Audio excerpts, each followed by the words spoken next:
विज्ञान विषय में यानी भौतिक विज्ञान शिक्षण में आज हम साबुन प्रकरण पर पाठ्य योजना बनाएंगे यानी पाठ्य योजना तैयार करेंगे। सब्जेक्ट है साइंस, सब सब्जेक्ट रसायन विज्ञान और प्रकरण साबुन। इसका ड्यूरेशन 35 मिनट्स है, क्लास 7th है।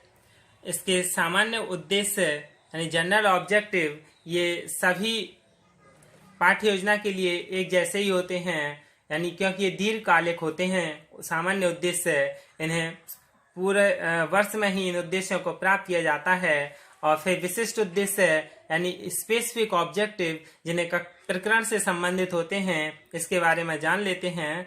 छात्र साबुन के प्रकारों को जान सकेंगे। जब हम साबुन टॉपिक पर पढ़ा रहे हो, साबुन टॉपिक पर लेसन प्लान बना हुआ है, तो हम साबुन से ही संबंधित विशिष्ट उद्देश्य तैयार करते हैं। छात्र साबुन के प्रकारों को जान सकेंगे। छात्र साबुन के निर्माण के विषय में समझ सकेंगे। छात्र अच्छे साबुन के गुण के विषय में जानेंगे।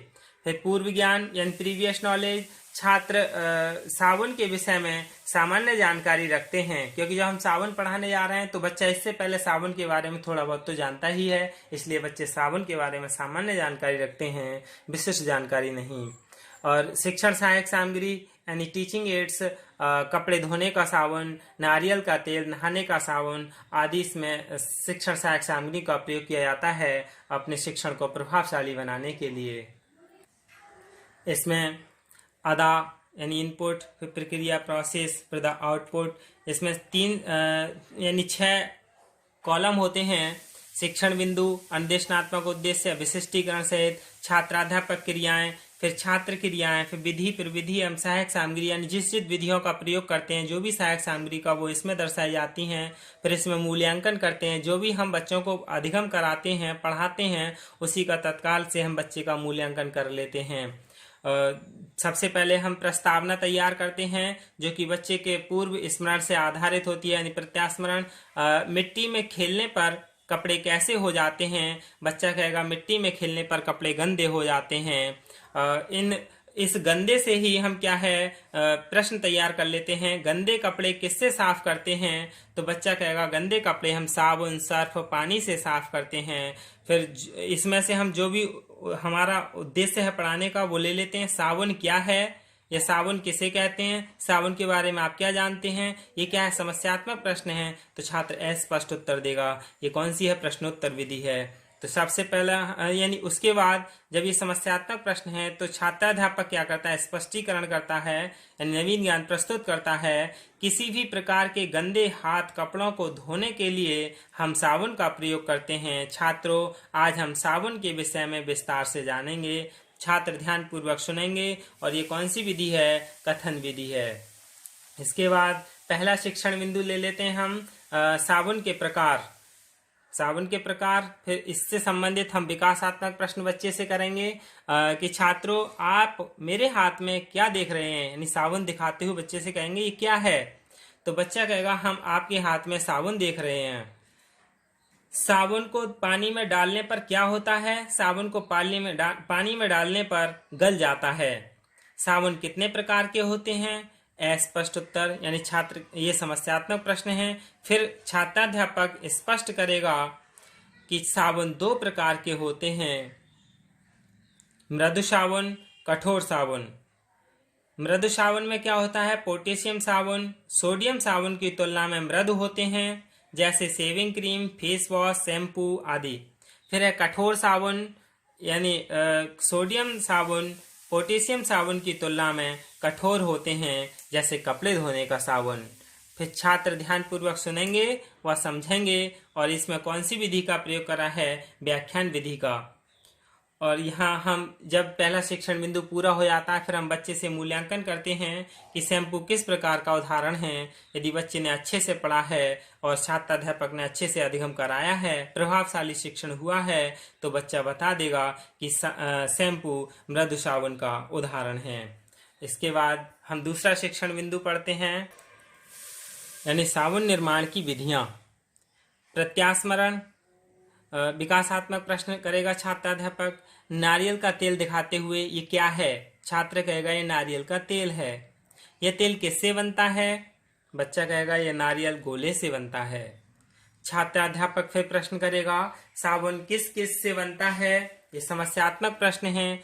छात्र अस्पष्ट उत्तर देगा, यानी स्पष्ट तरीके से उत्तर नहीं दे पाएगा कि साबुन किस किस से बनता है। इसमें प्रश्नोत्तर सह प्रदर्शन विधि का प्रयोग हुआ है, क्योंकि हम यहाँ प्रश्न भी कर रहे हैं और उन्हें दिखा भी रहे हैं। फिर उद्देश्य कथन, यानी शिक्षक क्या है स्पष्ट करेगा। वनस्पति पदार्थ, कास्टिक पदार्थ और अन्य पदार्थों से मिलकर साबुन तैयार होता है। वनस्पति पदार्थ में नारियल का तेल, अरंडी एवं मूंगफली का तेल मिला हुआ होता है। फिर कास्टिक पदार्थ में कास्टिक सोडा व कास्टिक पोटास का जलीय विलयन होता है और अन्य पदार्थों में कार्बनिक अम्ल और रेजिन इनका प्रयोग किया जाता है। छात्र ध्यानपूर्वक सुनेंगे व समझेंगे। और ये कौन सी है? व्याख्यान विधि है। जब हमारा ये शिक्षण पूरा हो जाता है, दूसरा शिक्षण बिंदु, फिर उसके बाद हम छात्र से मूल्यांकन करते हैं। मूंगफली के तेल का प्रयोग किस में होता है? बच्चा बता देगा वनस्पति तेल होता है मूंगफली का तेल, और उसका प्रयोग साबुन बनाने में होता है। फिर तीसरा शिक्षण बिंदु, अच्छे साबुन के गुण। विकासात्मक प्रश्न करेगा छात्राध्यापक। साबुन दिखाते हुए क्या है? छात्र कहेगा ये साबुन है।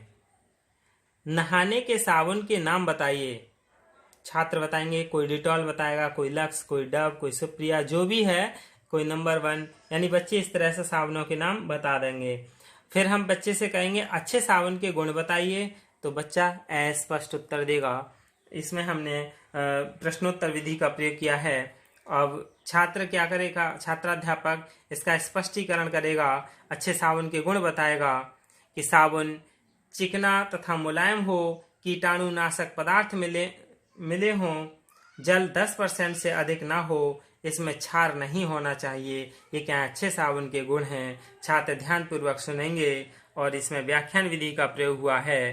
जब ये शिक्षण बिंदु पूरा हो जाता है, फिर हम छात्र से मूल्यांकन करते हैं। क्या करते हैं कि अच्छे साबुन का एक गुण बताइए।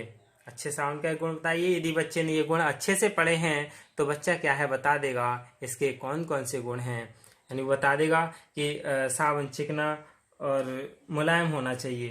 इसके बाद श्यामपट्ट सारांश, यानी छात्राध्यापक छात्रों को साबुन के विषय में दी जानकारी श्यामपट्ट पर अंकित करेगा और सभी छात्र कक्षा कार्य अपनी उत्तर पुस्तिका में नोट करेंगे।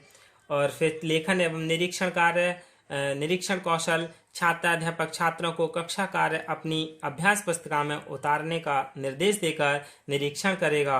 और फिर इसके बाद यहाँ श्यामपट्ट कार्य लगा हुआ होगा। श्यामपट्ट लेखन विधि, यानी दिनांक, कक्षा और फिर विषय विज्ञान, प्रकरण साबुन, उपविषय रसायन विज्ञान, साबुन के प्रकार, साबुन निर्माण की विधियां, अच्छे साबुन के गुण, ये सभी चीज श्यामपट्ट पर लिखी हुई होंगी। ये क्या है? गृह कार्य, यानी अभ्यास। साबुन के प्रकार बताइए। सभी छात्र गृह कार्य अपनी पुस्तिका में नोट करेंगे और घर से लेके आएंगे। यही क्या है? साबुन प्रकरण पर पाठ्य योजना है। धन्यवाद।